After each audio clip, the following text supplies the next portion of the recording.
Well, good afternoon on Sunday the 30th of July. I'm just, well, they're breaking the noise actually from the traffic. I'm just running here up, well not running, I'm walking.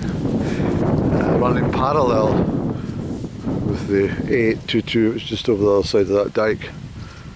And I'm heading up to join the start of the Wades Road, which will take me over to Corrymucklop. I didn't fancy going high today. I still think we'll get a couple of showers this afternoon. It's not a bad day, but it's not really that kind of pleasurable summer type day, you know. Just mediocre. But you've got to get out and about. What have we got here, sir? It looks like somebody's nest has been in there. Someone's sleeping quarters. Don't know who that'd be. So this is a safer route rather than trying to be on that road, especially on a Sunday. I mean, I was behind a line of four cars. The guy or the woman in the front driving a state vehicle at 29 miles per hour for about, well, I stopped at Newton Brig obviously, but I was 6 miles behind them. Terrible. This is the ambience on a Sunday afternoon, of course. I mentioned before, it's the motorbikes take the route right round Loch Tay. They either do it through Cormorant, Loch Ernhead and up by Cullen and come back this way, or they go up that way. It's great in the winter when you don't get a bike for 5 or 6 months solid. I mean, the bikers are alright, but I mean, what I'm saying is it's just that additional noise you can't be bothered with when you're out in the countryside. I'll maybe just take a quick shot of Milton over there. It's I keep calling it Milton, it's called Newton. I'm sure it was once called Milton, that's why it's stuck in my brain. But that additional east wing was not there in the original house, and it's much more forested round about.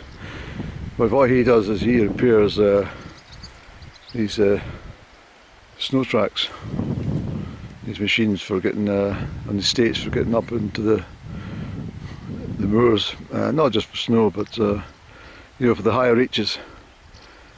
You take these machines across the bog where the 4x4s sometimes can't manage. So this is a beautiful larch wood, and I don't know how long this wood's going to last either. The nationalist government paid for the cutting down of 15.8 million trees in the last since 2014. 15.8 million. And that's regardless whether these trees have reached maturity or not. One begs the question, why? Trees give out, well, the trees absorb the carbon dioxide and they give out oxygen, don't they? So I'm sure there's some sort of agenda for it.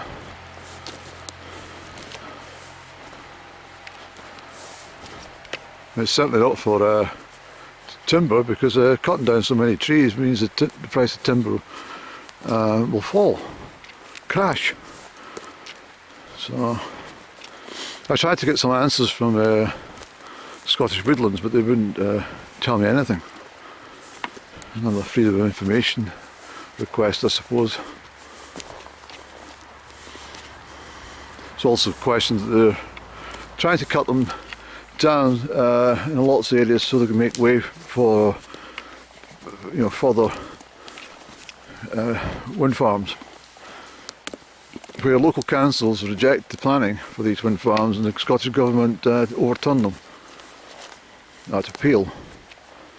It's not a democracy we live in. It's constantly, not just wind turbines, just everything. Planners for housing on green belts, and local planners say no, local councils, planning committees say no, you're not allowed that. The developers appealed to the Scottish Government, the Scottish Government rubber stamp and say that's okay. It's a disgrace what's going on in this country, and nobody seems to be waking up to it yet. Well, they are actually. They're starting to slowly wake from their fucking slumbers. But anyway, we're out for an enjoyable day out, Andy, so let's get over to that gate, as we always do, and start our process across the moorland. Okay, so we start the walk in earnest now. Try and get away from the noisy traffic, of course, which we will shortly. We're standing on a very ancient Wade's Bridge here. That's the line of the route through there. I'll show you the bridge as we step over the moor. I've got my big French boots on today. These are required because this ground will be soggy, and also I need to have my ankles protected from potential ticks creeping into the socks. You understand? But it's a boggy stretch this anyway, so I'm well aware of it. And in the autumn and winter, this is usually quite deep. Well, it's deep all the year round, Andy. Come on. But at least it's not. The sun's been taking a lot of it away.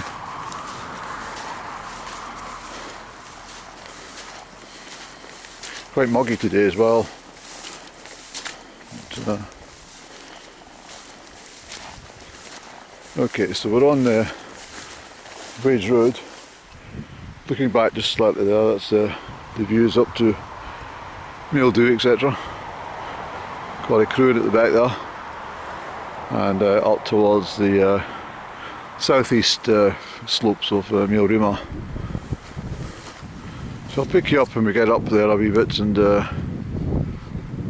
the bridge. There's the bridge there. It's a 1730s build, that. It's been standing a long time. Marvellous. This was the only route through the glen, and of course, as mentioned previously, General George Wade was in charge of the road construction in order to get the troops movement a lot quicker than it had been prior to the first Jacobite uprising in 1715, where they were sort of caught out because the Highlanders knew every nook and cranny of the glens and mountain passes.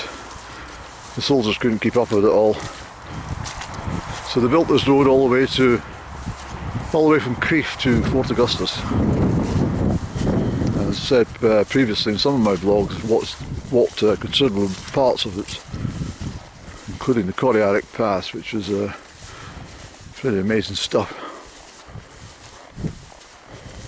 Crieff Pass running from just north of Dalwhinnie to Fort Augustus itself. I stayed in Bothies for two separate nights, 2 consecutive nights in different Bothies, but the weather was horrendous, really bad for late August. So there we go, that's a quick look back from where we've come from through the trees down there, the larch trees. As I say, you're not far away from the traffic, even at this point, the modern day traffic, the bikes. So we're doing alright. We're half an hour into the walk, and I do love it up here, you see. I have a great affiliation with the whole place. It's just it's a kind of home from home for me, you see. But anyway, so we follow the track. You can see the lineage round over there, and I'll pick you up when we get around the corner, okay?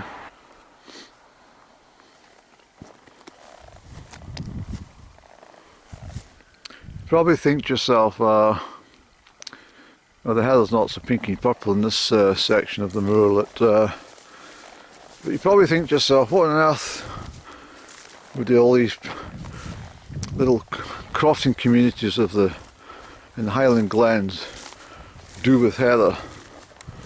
Well, first of all, I think I've mentioned that heather, grouse are flying a lot today. If you take just for example, it's probably not the best specimen, but just for example, you take all this lot dead anyway, and you knot it together, and you've got a perfect sweeping brush, and you know, or dusting around the house or anything. Not only that, the texture of that will wash any pots clean. More so, if you take all the heather and take a big bundle of it and stick it in the river with a bit of, you know, tie it up and pop it in the river, the fish can't get through, the fish swim into it, and that's how they caught their fish. And of course the bees love the heather, so you can gather the honey from the bees. And of course, I've told you before, you can make tonics from the heather. And it was used for dyeing clothes and also for tanning. I mean, it's an amazing product, the heather. Oh, of course, and for burning as well. It's a fuel. There's no trees, and there's no coal, and there's nothing at all, so they use heather. Use what's available. And hence why I carry bundles of it home for when I want to, like this stuff here. And it's best kindling in the world, apart from birchwood. The birch bark, I should say, Eddie. Come on, get your mind together, stop distracting yourself with all this stuff. Okay, so things are opening up now. And we have Crieff in the background, Crieff as I call it. And Corrie Mucklock's behind the Scots pine trees are. I think what we might do, Andy, because it's only, you know how quickly you walk when you're not chatting to camera. Well, I think what we'll do is we'll just walk to Amulree and back just as well, eh? I think so. We'll do that. Come on.